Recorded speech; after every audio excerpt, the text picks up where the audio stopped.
Hi, this is Angie Bunny. Welcome to segment 16 of Book Yourself Solid, the fastest, the easiest, and the most reliable system for getting more clients than you can handle, even if you hate marketing and selling, like I once did.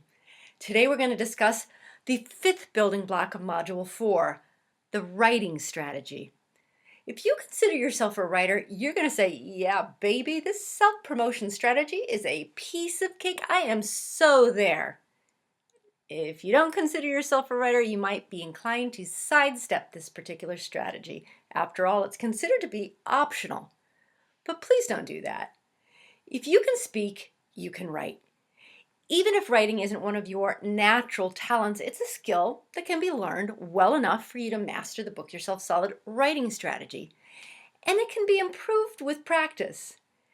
Even if you're not satisfied with your initial output, you can always hire a ghostwriter or collaborate with a writer to gain the benefits that article writing provides.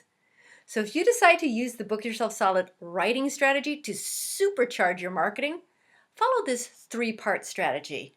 Plan it, create it, share it. Let's take a look at the first part, plan it. This is the essential pre-work part of writing. This is where you decide on the subject, choose the topic, then clarify the objective.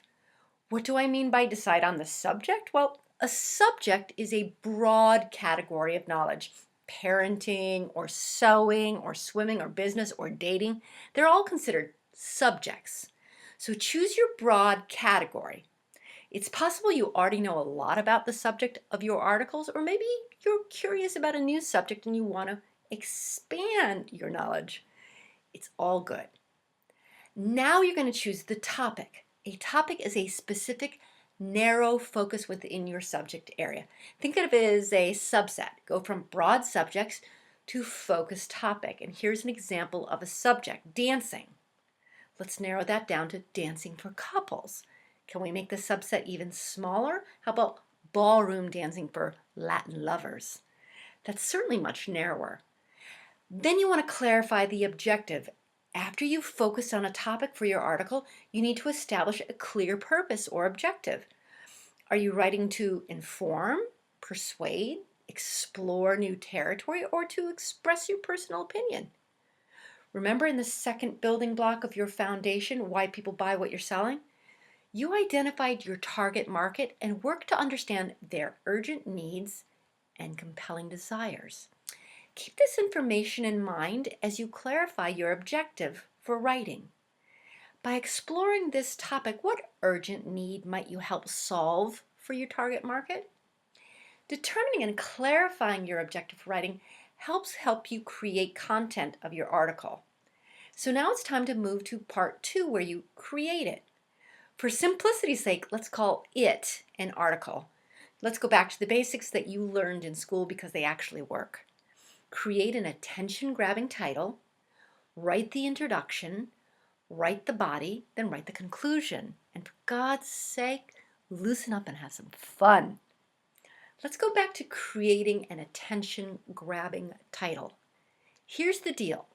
Without an arresting title, no one will bother to read the rest of your article. And here's how you optimize your title. Search engines place a lot of emphasis on words they find in headings. So including your keywords here is essential to getting your article found on the web. You want it found, so it'll be read. Next, you're going to write the introduction. The introduction contains the nugget of your story, a little short capsule that summarizes what's coming in the body of the article. It builds on the topic already presented in the title and explains why that information matters to the reader, which is why it's so important to know who your target audience is. What's in it for the reader, what you, the author, are promising to give to them. A strong introduction presents ideas that seduce the reader into reading more. Then you write the body. The body of your article is where you fulfill the promise made in your title and in your intro. Here are a few good tips. Use concise information. Try to stick to one idea per sentence and 2 or 3 sentences in each paragraph. Short, clean, and sweet. Use subheadings because it helps to break up the writing into manageable sections.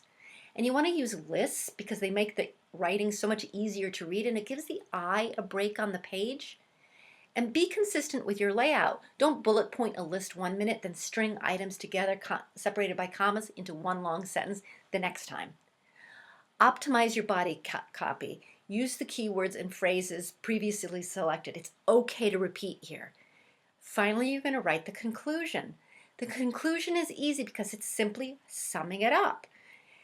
The point is to leave your readers with an easy to remember summary of your main theme so that it's reinforced in their minds. And don't forget to end with the author's resource box or the bio. Here's something really important. Before you share it with the world, let it simmer and then proofread it. You'd be surprised what you miss when you're too close to the words on the page that you've just written. A little distance gives you much better vision. Once you've created some great written material, you want to share it. And you can do that in 2 ways, by getting published on the web or by getting published in print. Let's focus for just a moment on getting published on the web. After you've completed your article, you'll want to search for the niche websites and publications that'll help share your writing with the world.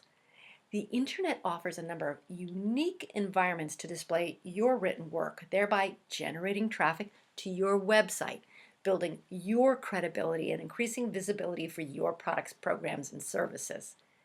So start by locating specific environments that cater to your target audience. Familiarize yourself with their article submission guidelines, then go for it. Consistency is the key to writing and publishing articles as a marketing tool. The idea is to saturate your target market so that when a potential client is searching for valuable information, your name and articles keep popping up within the search engine's results. You can also get published in print. Once you're comfortable with sharing your written work online, you might consider branching out and offering articles to print publications. Writing for the print market is a highly competitive process, but it's also really rewarding. You'll need to plan your print publishing strategy. Think big, but start small. Think your local weekly newspaper, not Time magazine. Request the writing guidelines. Analyze the contents of that particular publication. Write a query letter. Send an email or letter. Follow up with the editor. This stuff doesn't happen overnight. It's important to learn the art of delayed gratification. While it's natural to want instant results, this is a process, not a magic formula for overnight fame and fortune.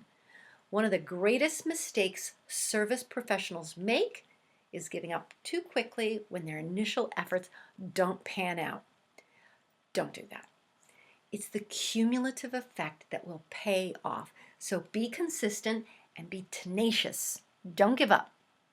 Well, that's all for today. I'm Ann Shibani. Join me for our next segment, The Web Strategy.